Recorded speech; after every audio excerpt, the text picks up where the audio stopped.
There's so many things we could talk about, but what I would love to ask you is there any words that could sum up your work? Well, if I could sum it up, it would be about change and transformation. Yes. The idea is I've been fortunate enough to gather so much information in my life that as I approach the turning points, I always think about it, and as I've gotten older, I begin to look back, and I now qualify as an elder because I'm pushing 67, and I begin to think about it and go, well, the whole idea about an elder is to teach the younger generations the information that we've been fortunate enough to acquire, to master, and to pass on. So in passing on, the idea is complete disclosure, just teach them everything. At one time, I was very secretive about the training. As I've gotten older, it's about, well, I can't take it with me.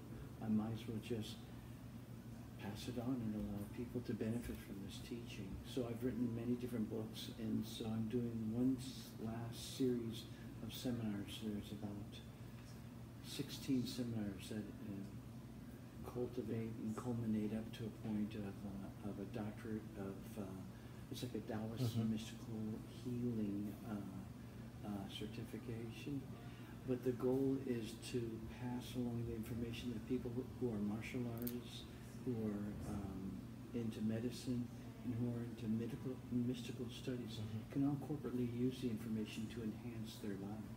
So what next? Because you say there is still 16 gathering, and then what will you do? Retire? I hope to retire. Oh my gosh. I love teaching, but it's not just the teaching, it's having the students learn the information and see them get so excited and then see their lives change because of the information. Do you have a dream? Well, the dream is to pass all the information on before I pass. I know that in all of our training, it's all about service, and as I've learned and progressed from one level to another, I've understood that it's about giving back, and so it truly is about helping the next generations embody this teaching.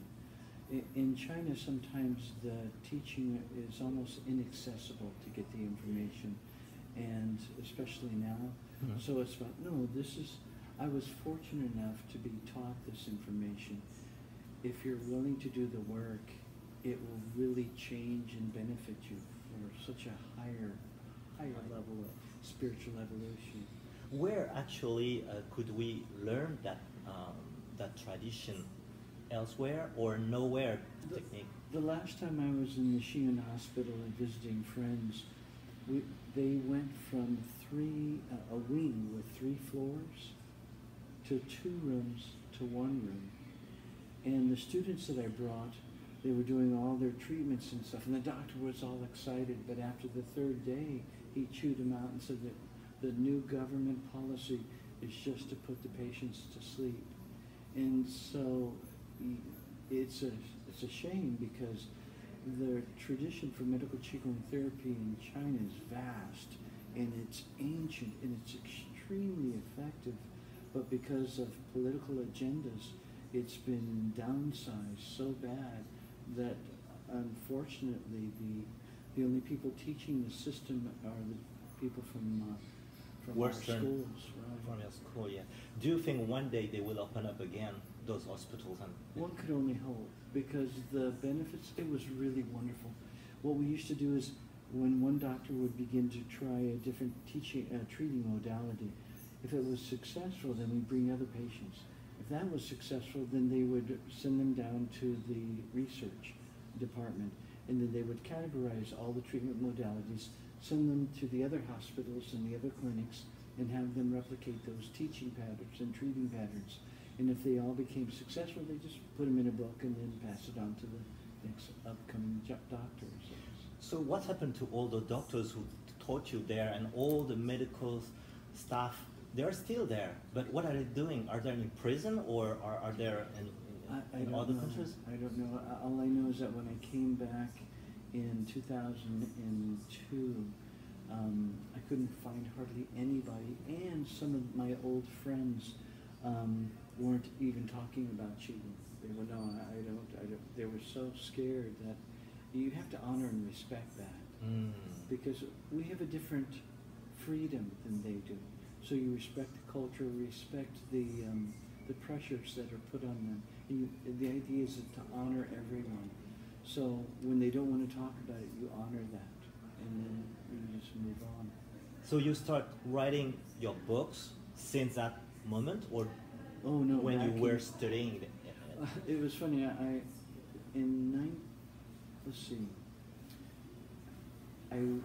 In 1993, I went to China for the first time. I'd been studying 18 years before I went to China. So in 1993, I began my internship, and that's when I started writing the books. And then from 93, 95, 96, 97, 98, 99, then 2002, 3, 4, 5, 6. It's a gather of culminating the information, and then from there making it accessible to everyone. To everyone, okay. Yeah, because after the 1999, it was hard to get the information. Most of the cancer clinics and all the Qigong hospitals and universities had closed down, and it completely downsized. You know, today in France, in the French countries, we just discovered your books translated to French, the first version, but just 2 years ago. So the public, the French public, is not really aware about what is happening around all that. They entitle the book. You title it Chinese Energetic Medicine, but in France it's Qigong Médical. Ah.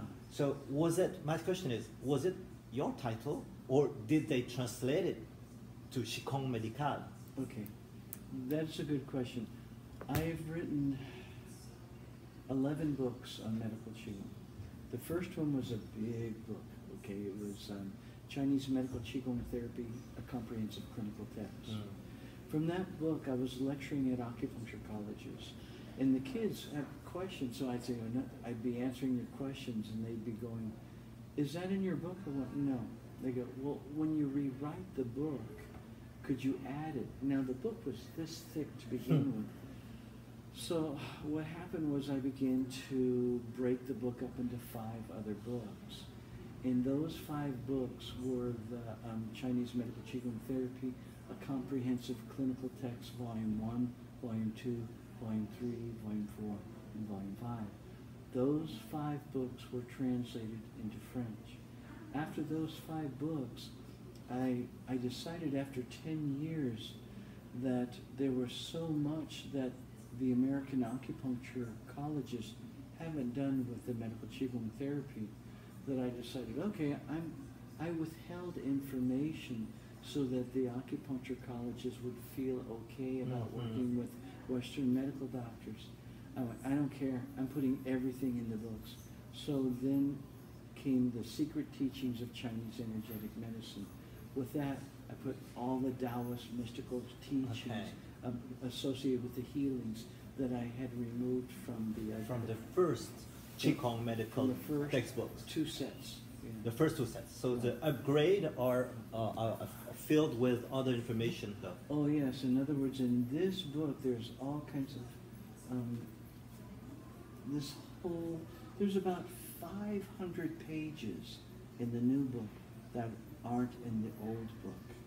Okay, and so you get all kinds of like the mineral magic, the talismans. Yes. The talismans, yes. All of this wasn't in the other version. And it's because I decided that, all right, I'm going to put all the healing things that I've learned, both as a Taoist priest. I'm an abbot, a Taoist abbot. I was ordained as a priest in 2005 and as an abbot in 2008. And all the healing information and all the training I put in the books too. So what I wanted to pass along is everything. So that's why the new books came. So why is it so different? Now you organize, you manage the last training, I can say that. This is your last gathering, last training. Why did you make it that way in terms of modules instead of the previous and training? Because this way it gave me more freedom to teach you everything that I've learned. Remember the class today, I taught you the healing sounds? Yes. And I showed you how they segued into the breathing from the nose to the head, the Right. third eye to Yes. the head to the pulse sternum, and then from there dissolving into the infinite space. They don't teach that way. They just teach you the 6 healing sounds and that's it. So I brought the complete training, because if you only get part of it and you're missing out on the rest of the training, there's something missing. But now you get everything. So you can decide, at that point you can decide to do the complete training or just choose part of it. But at least you have the free choice and the free will. Where before, all you had was access to teachers who had only been given parts of these trainings. And based on your experience with students, is there any profile, ideal profile or suggested profile? Because I think everyone could get into that training. But you know, I've seen it, there is a part of that people that is seeking something else. So is there any profile you could, establish in your training? I think that sky is the limit.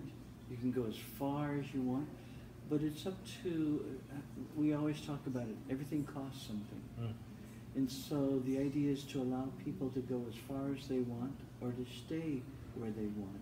But at least now they have an option. Is it open to everyone? It is open to everyone. But again, like everyone, it will cost.